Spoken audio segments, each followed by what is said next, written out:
Alright, so it's a little bit late at night. I just saw a double feature Toy Story 4 and Child's Play. Ironically enough, they're both movies about toys, and they both came out on the same exact day.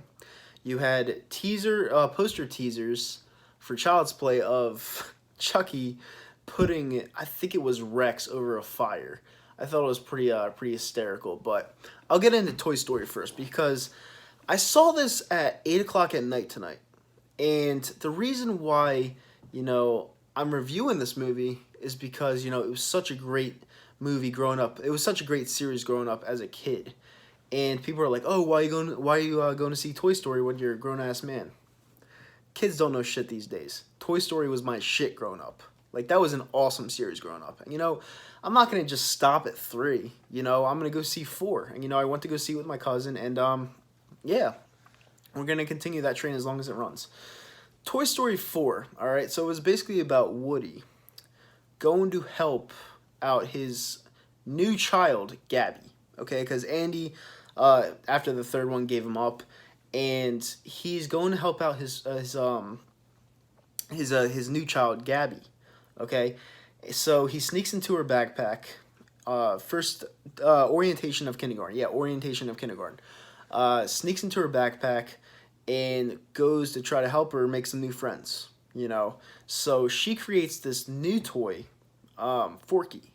All right, and basically it's this guy. It's toy slash trash because the new toy thinks it's trash. It doesn't think it's a toy. It doesn't think it amounts to anything. Basically, basically it doesn't think it amounts to anything. So the whole movie, it thinks it's trash and doesn't think it wants to be wanted. It wants to belong in the trash, and yeah, it's a pretty unique way of spinning things for a toy movie. But yeah, it's how do I put this? I'm just gonna get straight to the point because I don't want to spoil anything for you. It was a pretty decent movie. It was a movie that didn't necessarily have to be made. Okay? Now, after the third one, I was a grown ass man back in high school. It was 2010, I believe. Toy Story 3, the ending, damn near almost made me cry. Okay, it was super emotional. You're looking back at the first movie that was made in 1994, and the way it just ended it was sad. It was really sad, and I damn near almost cried. Okay, now this one, more of a spin, like a completely 360 or a 180, whatever you want to call it. It was a happy ending, all right? And Tim Allen and what's his face? Tom Hanks before the movie said, such a sad ending. No, there was nothing sad about this ending whatsoever. Toy Story 3 was fucking sad. So I'm not going to spoil anything for you, but it's basically about this girl named Gabby, and no, it wasn't Gabby. It was Bonnie. It wasn't Gabby. It was Bonnie. I'm getting the one toy doll and the girl mixed up. It was Bonnie, and she makes a new toy in kindergarten, and basically they're just trying to find that toy the whole movie because it escapes from an RV when they go on a road trip. It's basically what it's about.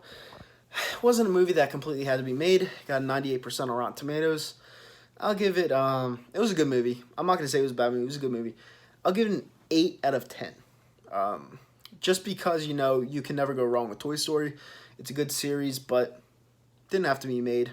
Definitely not my favorite out of the series. 8 out of 10. Now we're gonna switch roles a little bit here. All right, we're gonna switch atmospheres in the adult world. We go from the kids world to the adult world. Child's Play the remake. All right, so basically, this movie hits the world right on the head. All right, with everyone so consumed in technology, it's basically monkey see, monkey do. All right, so basically, it's about this guy. At the beginning of the movie, he programs one of these buddies to become a psychopath. He puts it in the chip, basically saying there's no rules. You can be violent. You could use foul language. Basically, turns off all of the settings to make it kid friendly. So he packs it up. Then he ends up killing himself because the guy that hired him said he's worthless, and he was gonna fire him after he made this doll anyway. So he basically made the doll to go batshit crazy, and he ended up jumping off a roof and hitting a car and killing himself. Throughout the movie, basically, you kind of get the gist. The kid finds out the doll's crazy. He whatever he says, like he doesn't want someone to live, or he could do better off without someone. The doll basically takes that to mind and takes care of it for him. So it's pretty self-explanatory. Monkey see, monkey do. What people do in the world, they use their phones. They want to capture the image on their phones and not in full time. It's a good message. But overall, for a remake, this was the best fucking Child's Play I've ever seen. This movie was amazing. It was awesome. It was gory. It had a great message to it. And I would definitely recommend go seeing the Child's Play. It was by far my favorite Child's Play, by far. I know it's a remake, so I can't really rank it high. I'll give it a 7.5 out of 10. For a horror movie and a remake, that is phenomenal. So definitely go see that if you're an adult. It's not a kids movie. Do not bring your kids to that movie. It is not a kids movie. And yeah, those are my reviews: Toy Story and Child's Play. See you guys later.